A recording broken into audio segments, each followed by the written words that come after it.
জয় গুরু নমস্কার সকলকে। আজকে নবমী অতএব রাম নবমীর অগ্রিম শুভেচ্ছা ও ভালোবাসা। তো চলে এসেছি আবার নতুন ভিডিও নিয়ে। তো তোমাদেরকে দেখাবো এই যে পুকুরটা দেখতে পাচ্ছ, প্রায় মাসখানেক হয়ে গেছে এই পুকুরটা মারা হয়ে গেছে। তো তোমাদের সেই বিশ্লেষণেই কিছু বলবো এই ভিডিওতে, তো দেখতে থাকো শেষ পর্যন্ত। তো বন্ধুরা, যে সমস্ত বাড়িতে ঘরোয়া পুকুর আছে তাদেরকে বলছি, আপনারা যদি পুকুরের কোনো সমস্যা হয় আপনাদেরকে এইভাবেই পুকুরটাকে ভালোভাবে শুকনো করতে হবে বা মারতে হবে। নাহলে কিন্তু আপনার পরিচর্যা অনুযায়ী মাছের গ্রোথ বা মাছের যে ক্ষতিকারক ব্যাকটেরিয়াটা আপনার পুকুরের মধ্যে থেকে যাবে।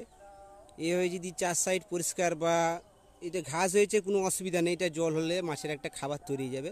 কিন্তু তা সত্ত্বেও আপনাকে একটা জিনিস করতে হবে, যে পুকুরটাকে ভালো করে শুকনো করতে হবে। আর শুকনা করার সাথে সাথে আপনাকে একটা জিনিস মনে রাখতে হবে, এই যে পাতাপত্র আছে এই পাতাপত্রটাকে ভালো করে পরিষ্কার করে ঝাঁটিয়ে পুড়িয়ে দিতে পারেন বা তুলে ফেলে দিতে পারেন। তুলে ফেলে দেওয়ার থেকে আমার মনে হয় আপনি পুড়ে দিলে ভালো, কেননা আপনার সেই তুলে ফেলে দেওয়ার পরে আবার সেই একই কেস, যে আপনার পুকুরে আবার যখন ঝড় বাতাস দেবে আবার সেই একই পরিমাণ পুকুরেই পড়তে থাকবে। তো অতএব আপনারা যদি পারেন ঝাঁটিয়ে পাতাপত্রটাকে পুড়িয়ে দিবেন, ঠিক আছে। তো এই পর্যন্ত যে দেখতে পাচ্ছেন এখনও জল ভরা কমপ্লিট হয়নি।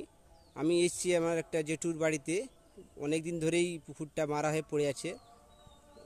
তো সেই জন্যই আপনাদের সামনে তুলে ধরলাম যে যে সমস্ত বাড়িতে এরকম ঘরোয়া পুকুর আছে, পরিচর্যা ঠিকমতো করতে পারছে না, মাছের রোগ লাগা হচ্ছে, তো সেই সব লোকেদের জন্য বলছি আপনারা অবশ্যই এইভাবে এই পদ্ধতিতে আপনারা পুকুরটাকে প্রস্তুতি করুন, দেখবেন ফল ভালো পাবেন।